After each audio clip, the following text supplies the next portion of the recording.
We know quite a few films that no one really believed in at first. They struggled to reach the big screen, and attitudes toward them changed, at best, after the first trailers and sometimes only after their theatrical release. The Matrix is one of those films. In the 90s, it went through a massive line of refusals. Nobody wanted anything to do with the project. The fact that it was eventually assembled and released in theaters can be called a small miracle. This event spawned an entire franchise with animated projects, video games, and comic books. Some of them became very popular. Not long ago, we got a continuation of the franchise titled Resurrections, but instead of reviving interest in The Matrix, the sequel buried it completely. Today, I'd like to recall the rise and fall of the series.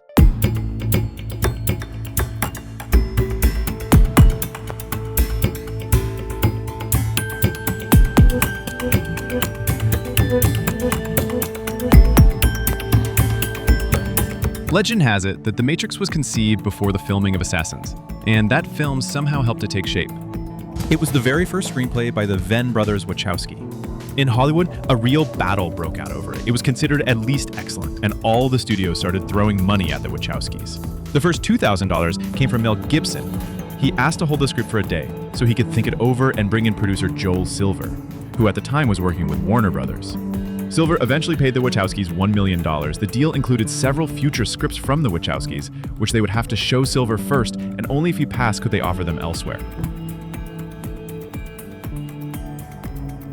Somewhere in this story is Agent Lawrence Matthews, who promoted the script heavily, though the legend is silent about the details.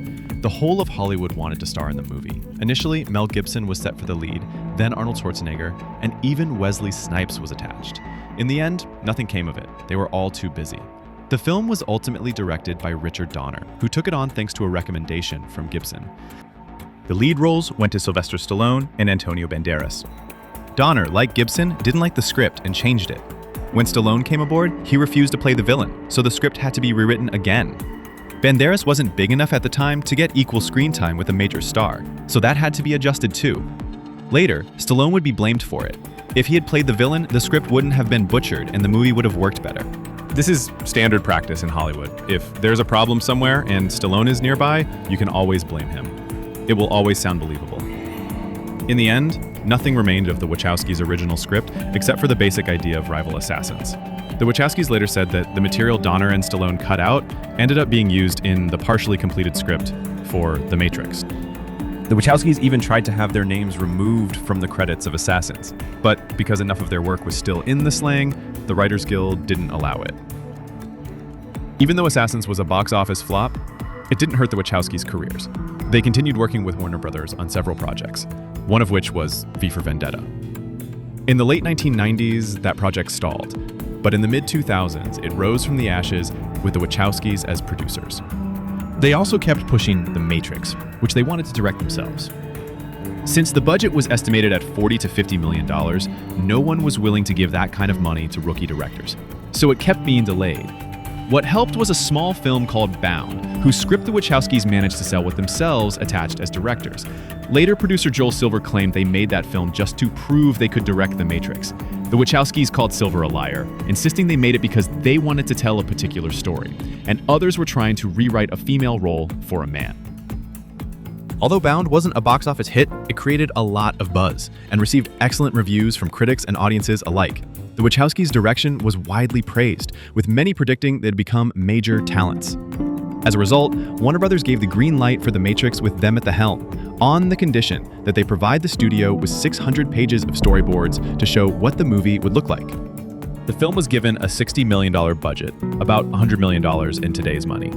Casting for the movie was a lot like the process for Speed. Actors kept turning it down, even Kevin Costner. It sounds like a joke, but the filmmakers themselves mentioned Costner, though they didn't say which role he was offered.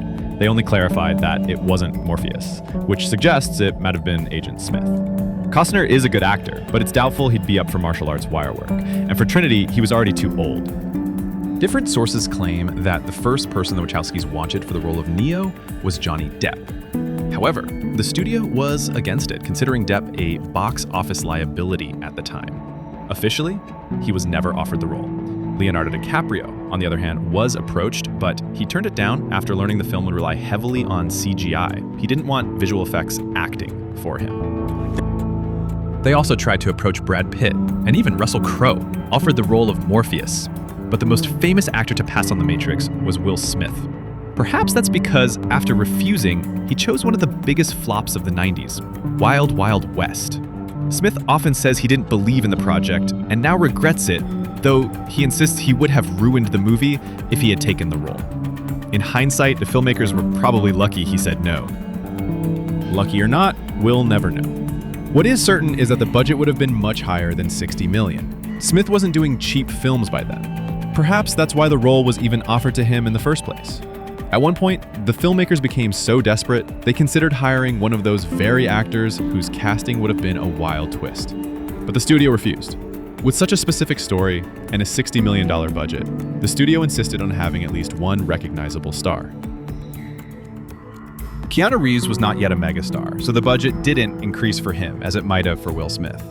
Producers had to save money wherever they could, even moving production to Australia. Reeves even agreed to cut his salary, but negotiated a profit percentage, ultimately earning about $40 million. Nearly all of that, however, he donated to cancer research, having supported his sister, who was battling leukemia for many years. He spent around $5 million on her treatment. The studio liked what they were seeing in the early footage, and test audiences were thrilled, even though they were only shown an incomplete cut of the film. There were concerns that the plot might confuse or alienate viewers, but the belief was that they'd overlook it once they saw the finished product. For the previews, they mostly showed edited sequences from different scenes. One major worry for the film's prospects came from the huge flop of Dark City in 1998. Although critics and audiences praised that movie, hardly anyone went to see it in theaters, and it quickly sank. It also contained elements somewhat similar to The Matrix. Because of that, the marketing campaign was built to completely avoid revealing the plot. The trailers featured what are now iconic moments, accompanied by Lawrence Fishburne's voiceover saying, "No one can be told what The Matrix is. You have to see it for yourself." When The Matrix opened, it did well, but without breaking records, taking in $27 million on its opening weekend with a budget of $63 million. After seeing the final cut, the studio put in an additional $3 million to improve and expand the visual effects. Judging by the sequences added later, it's debatable whether they were truly necessary. Even without a record-breaking start, The Matrix stayed in the box office top 10 for 13 weeks. By the end of its theatrical run, it had earned $463 million worldwide. Naturally, such a box office, combined with an ending that left room for a sequel, meant The Matrix would not remain a standalone film. At first, however, the Wachowskis refused to do a sequel. Sometimes they explain this as a way of increasing their bargaining power, and other times as their desire to film two sequels back-to-back. Supposedly, the studio didn't want to commit to that approach. There's even a version of events involving a Batman project the Wachowskis were offered. In short, this was one of those situations where everyone can choose the explanation they like best. Even though the sequels wouldn't be dark horses like the original, the filmmakers still faced casting rejections. The most famous was Sean Connery, who was offered the role of the architect. Initially, the part was much larger, but it was reduced after Connery turned it down. Connery himself said he didn't understand the script at all, so he preferred to pass. Later, he would cite similar experiences with other films as part of the reason for his retirement. Scripts were changing too quickly, and he felt too old to keep up. Jet Li also declined a role. He was set to play Seraph. It's unclear whether the part was more substantial before his refusal. Reports say he wanted to be paid almost as much as Keanu Reeves. Even though a large budget was allocated for the Matrix sequels, the filmmakers couldn't justify that figure. More likely, the role just wasn't significant enough to warrant $15 million without profit participation, the amount Keanu received for each Matrix film. The most interesting case, however, involved Marcus Chong, who played Tank in the first film. According to the official version, Marcus demanded too much money for the second and third Matrix films, specifically $1 million, while he was offered $250,000. For the first Matrix, he had been paid $50,000. He refused to work for the lower amount and took the matter to court, claiming he had been verbally promised $1 million only for the offer to be reduced by 4 times. He said he had even mentally prepared himself for the million. And now, because of his exclusion, he suffered psychological trauma. According to Marcus, he even had a written contract for the sequels, which mysteriously disappeared. That contract, he claimed, required the studio to pay a penalty if his character was removed. Marcus accused the Wachowskis of defamation, alleging they said he had been shouting insults outside their home and even threatening to kill them for good. These accusations led to his arrest and a police interview. Later, Marcus accused the studio of trying to silence him with threats, and as a result, he ended up on Hollywood's blacklist, unable to find any work in the film industry. This, he says, destroyed his career.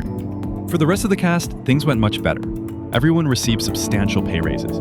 Keanu Reeves, in particular, negotiated a huge profit percentage.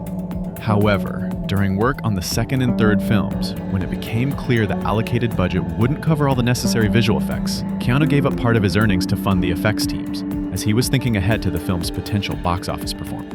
It's not entirely clear how the exact amount taken from Reeves' projected earnings was calculated. Claims that Keanu made $115 million from the second and third films are inaccurate. That's how much he would have earned if not for the visual effects budget situation. A typical blockbuster spends $40 to $60 million on visual effects. For example, Men in Black 3 cost $64 million in VFX, while Edge of Tomorrow cost $47 million.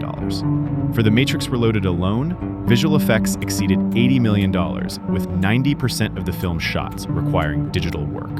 Because of these production demands, the combined budget for the Matrix sequels is usually cited as anywhere from $300 to $350 million. This is partly because the studio officially allocated $300 million for both films, though it's unclear how exactly that sum was split. And some of Keanu's future earnings were repurposed for other needs. Reeves' contribution to VFX is often estimated at $38 million. There's also a more doubtful version claiming $80 million, but saving that amount would have been possible simply by cutting a couple of the most expensive sequences. The freeway chase and the fight with the Smith clones together consumed 2/3 of Reloaded's budget. What else could have been trimmed without changing the script is hard to say. Though perhaps the battle for Zion could have been shortened to something more like a quick Indiana Jones-style set piece.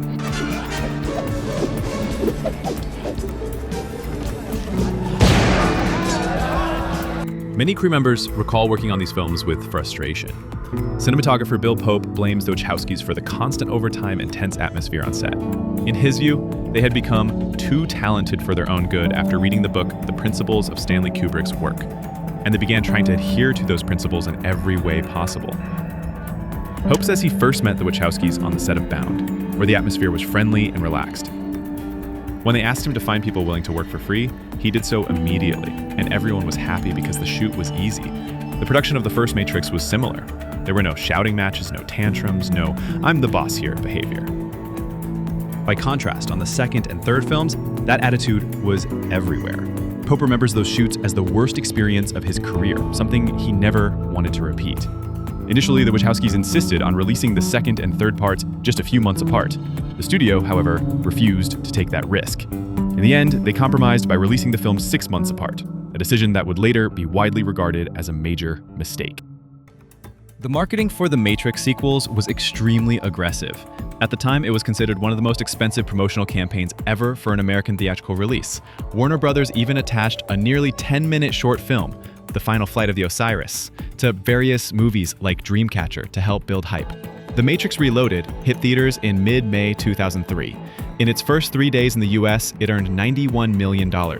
By comparison, the original Matrix had opened with just $27 million.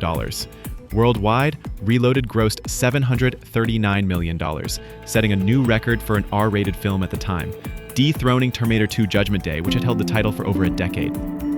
Overall, the reception was positive, but critics took issue with the plot, calling it empty and, in some cases, outright garbage. What saved the reviews was the visual spectacle. Many admitted they could overlook the story because of the groundbreaking effects. With a $150 million budget and an R rating, this was still a clear financial triumph. In November 2003, The Matrix Revolutions was released. The third film had an unusual launch. It premiered on a Wednesday instead of the usual Friday. Over its first 5 days, it earned $83 million compared to Reloaded's $91 million in a standard 3-day weekend. By the very next week after its release, Revolutions began to collapse at the box office, and within just 3 weeks, had dropped out of the US top 10 entirely. Domestically, it earned only $139 million, compared to $281 million for Reloaded.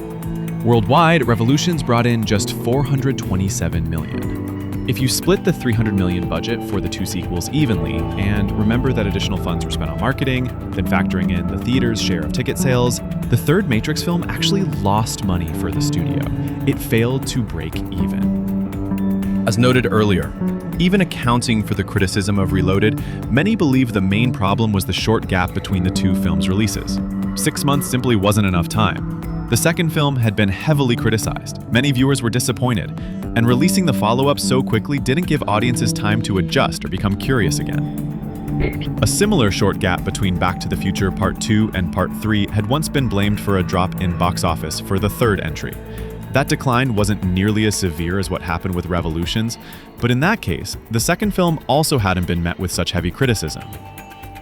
Most agree that the drop-off was inevitable, but it didn't have to be from $739 million straight down to $427 million. The third film could easily have earned $100 million more under better circumstances. Revolutions already had a mediocre rating, 6.7 out of 10. For comparison, the first film had 8.7 out of 10.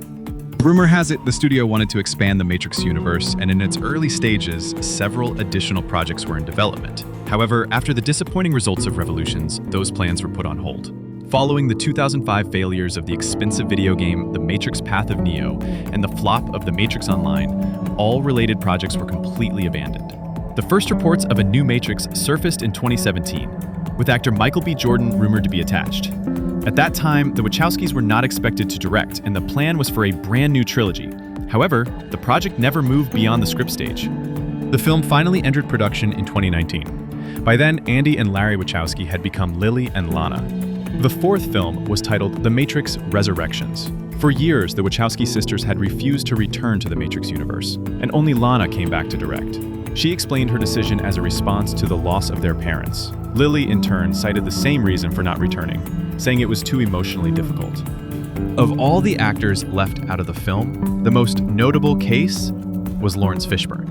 If he had ever been considered for the project, scheduling conflicts with other films might have been the reason. However, according to Fishburne himself, no one ever approached him, and why he wasn't in the fourth Matrix is a question for the director. Although he publicly wished the film well, it was clear he was disappointed not to be invited back. Why this happened is something we may never know, especially since it wouldn't have been difficult to write his character into the story. The production of the fourth film differed greatly from the earlier ones. For example, Lana chose not to use storyboards, having a different vision for the process. She also controlled every move the camera made, telling the cinematographer exactly where and how to place it, something normally handled by the director of photography. There was also no second unit. Normally, a second unit would handle shots of explosions, car crashes, sunrises, and other scenes that don't require the main cast. For Resurrections, Lana refused to use one, staging all the action sequences herself. The budget, which ballooned to $190 million, was partly blamed on COVID-19. Filming was in full swing in March 2020 when production had to be shut down for several months. This led to changes in the script, with several planned sequences, originally set to be filmed in San Francisco, being cut. The movie was completed in August 2020 in Germany. However, the biggest blow to the film's box office potential wasn't the COVID-related delays, but the decision to release it simultaneously in theaters and on HBO Max. This move even sparked a legal dispute between Warner Brothers and Village Roadshow, with the latter accusing Warner of deliberately sabotaging the film's box office performance, claiming they lost tens of millions of dollars as a result. When Resurrections was released in December 2021, it grossed only $157 million worldwide against its $190 million budget, with just $37 million coming from the US market. It's clear that the simultaneous streaming release took away part of the box office. However, Wonder Woman 1984, which came out in an even harsher period at the end of 2020 and also premiered on streaming the same day as in theaters, still managed to earn $47 million domestically, better than Resurrections.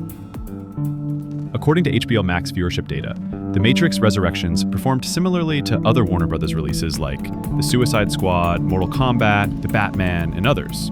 This suggests that neither the interest in the film nor its quality would have allowed it to earn a strong box office regardless. The studio likely lost at most around $100 million in potential earnings. While that wouldn't have saved the film from being a flop, it would have made the failure less severe. One curious detail, right after the release, audience ratings on various platforms started dropping, but then, surprisingly, they ticked up slightly. During the release of Jupiter Ascending, Lana Wachowski said in an interview that many box office flops eventually become cult classics, and that this was exactly what awaited Jupiter Ascending in the distant future, where it could stand alongside Blade Runner. not much time has passed since then, and audiences haven't had the chance to discover the cult value of Jupiter Ascending. But with the new Matrix, things are simpler. People found a triple layer to it. As it turns out, the Wachowskis didn't really want to make another Matrix, so they decided to kill their own creation to ensure no one else would touch it. That, they say, is why the film ended up so mediocre. What's more surprising is that it became clear why Jupiter Ascending had the same level of quality, and why the earlier Speed Racer did too. It wasn't incompetence. It was a deliberate creative choice. In Resurrections, they slipped in a couple of incredible shots and lines of dialogue, and suddenly everyone realized this wasn't clumsiness. It was a master plan. Why stage this kind of flash mob and make so many films with an average audience rating of 5 out of 10 is still a mystery. But to many, one thing is now obvious. It was all intentional.